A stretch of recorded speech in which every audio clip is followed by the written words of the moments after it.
Se liga só nesse comentário que o Rafael enviou aqui. Parabéns pela divulgação científica numa área onde há muita informação não qualificada na internet. Muito obrigado, Rafael. Considerando uma pessoa de 80 quilos, taxa metabólica basal de 1.800 calorias e a necessidade de 2.400 calorias para hipertrofia, teria que haver a perda de 600 calorias em exercício. Como obter um tempo de recuperação adequado, tendo essa meta mínima de queima diária?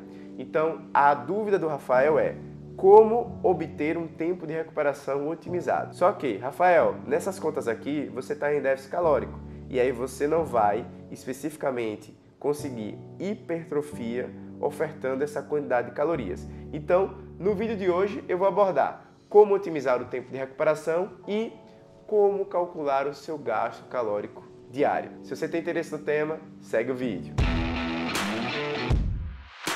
Fala galerinha, beleza? Danilo Pereira, médico do esporte. E se você caiu de paraquedas aqui nesse vídeo agora, se liga que toda terça, quarta, quinta e sexta, às 6h30, tem vídeo novo sobre o universo, sobre o mundo da medicina esportiva. Temas iguais a esse aqui que o Rafael ofereceu, né? Muitas vezes escolhidos por vocês. Então vamos nessa. Ponto 1. Como obter um tempo de recuperação adequado? E aí, a gente precisa aprender algumas coisas. Quando você faz uma sessão de exercício, a gente tem que olhar não especificamente só para o tempo, mas também para a intensidade desse treino. Se você tem um treino com 30, 60, 90, 120 minutos, eu preciso avaliar também qual a intensidade nesses 30, 60, 90, 120 minutos. Um treino de moderada intensidade durante 30 minutos, ele não vai ser suficiente para esgotar todas as suas reservas de glicogênio. Mas quando a gente ultrapassa ali 1 hora de um exercício contínuo, de uma atividade moderada a alta intensidade, já é um exercício com tempo e intensidade suficientes para dar uma esgotada nas suas reservas, e é nesse ponto que você consegue otimizar o seu rendimento. Aqui nesse contexto, né, especificamente aqui para a dúvida do Rafael, a gente está falando um pouco mais de performance, e aí esse ajuste fino é o que faz toda a diferença.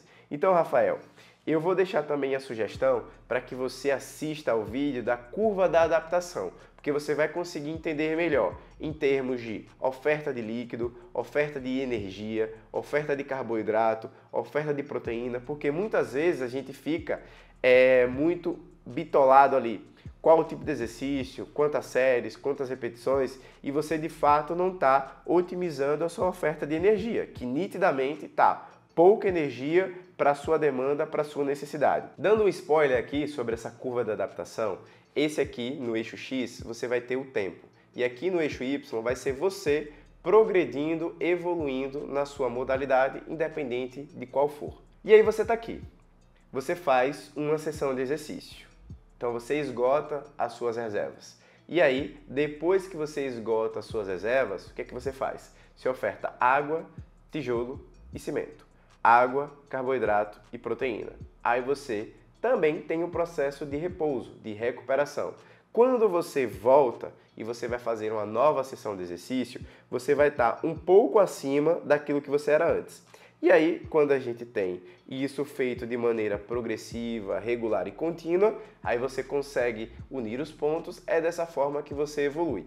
Só que nessa curva, ela é formada por altos e baixos. Nem sempre você vai conseguir progredir e em um tempo você vai atingir um platô. Quando você tem ao menos 3 pontos você consegue formar uma curva e a gente sabe se nessa curva você está progredindo, se está estagnado ou se no pior dos cenários você vem em decadência, tá certo? Nesse ponto, Rafael, a gente precisa avaliar a treinabilidade da pessoa. Indivíduos mais bem treinados, essa curva ela fica um pouquinho mais próxima. Então a demanda, a necessidade de sessões de exercício, ela vai ficando mais encurtada, chegando a um tempo otimizado aí de 24 em 24 horas. Só que alguns indivíduos fazem mais de uma sessão de treino por dia. Então qual seria o tempo otimizado entre as sessões de treino? Quando você faz uma sessão de exercício e você vem aqui para baixo, que você esgotou suas reservas de glicogênio, você oferta comida. Essa comida, entre 3 e 4 horas, você já consegue ter uma demanda de energia para fazer uma nova sessão de exercício. mas em uma zona otimizada você demoraria pelo menos 12 horas para ter aquilo que você conseguiu recuperar e ficar com um pouquinho mais do que era antes. Quando a gente fala de indivíduos mais destreinados, essa curva ela fica um pouco mais alongada. Então é permissivo e as pessoas elas conseguem atingir hipertrofia fazendo exercícios a cada 48, 72 em 72 horas. Só que essa curva ela não é estática, é uma curva dinâmica. Como você vai evoluindo, vai progredindo na sua performance, a necessidade de fazer novas sessões de exercício, ela também vai começando a encurtar, chegando ali nessa zona alvo em 24 horas. E aí, lembra que eu falei que quando você faz uma sessão de exercício, você esgota, e aí você oferta água, tijolo e cimento para que você consiga chegar um pouco acima do que era antes? É nesse ponto aqui que a gente precisa ajustar agora.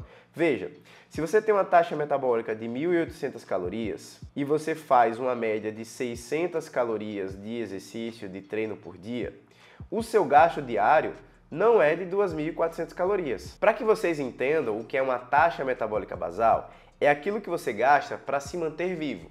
Então, se manter vivo em uma posição sentada ou deitada. Só que um ser humano em plena capacidade de saúde, ele não fica na mesma posição o dia inteiro. Ainda mais quando a gente está falando na prática de exercício físico. Se você é um indivíduo ativo fisicamente, essa sua taxa metabólica basal vai representar uma média de 65% do seu gasto diário total. 1.800 calorias dividido por 0,65, a gente chega em um número próximo aqui, 2.770 quilocalorias. Esse indivíduo de 80 quilos que tem uma taxa metabólica basal de 1.800 calorias, que faz uma média de 600 calorias de exercício, para que esse indivíduo consiga ter uma hipertrofia, a gente estaria falando pelo menos em uma oferta de 3.770 calorias. E aí, se o objetivo é hipertrofia ela não acontece se há menos energia ofertada em relação ao gasto de caloria. Parênteses aqui, isso pode acontecer quando há também um processo de emagrecimento. Tem como você aumentar a massa muscular e queimar a massa de gordura, mas aparentemente aqui não é o caso. Então, resumindo aqui esse vídeo, esses pensamentos. O tempo de recuperação vai depender do nível de treinabilidade da pessoa, variando ali entre 24 a 72 horas. Ponto 2. Aprendam a calcular o seu gasto diário total. Quando você está em um processo de hipertrofia, você precisa ofertar mais energia, mais caloria em relação ao seu gasto diário total. E se você chegou até aqui agora nesse vídeo, não esquece, deixa o seu like.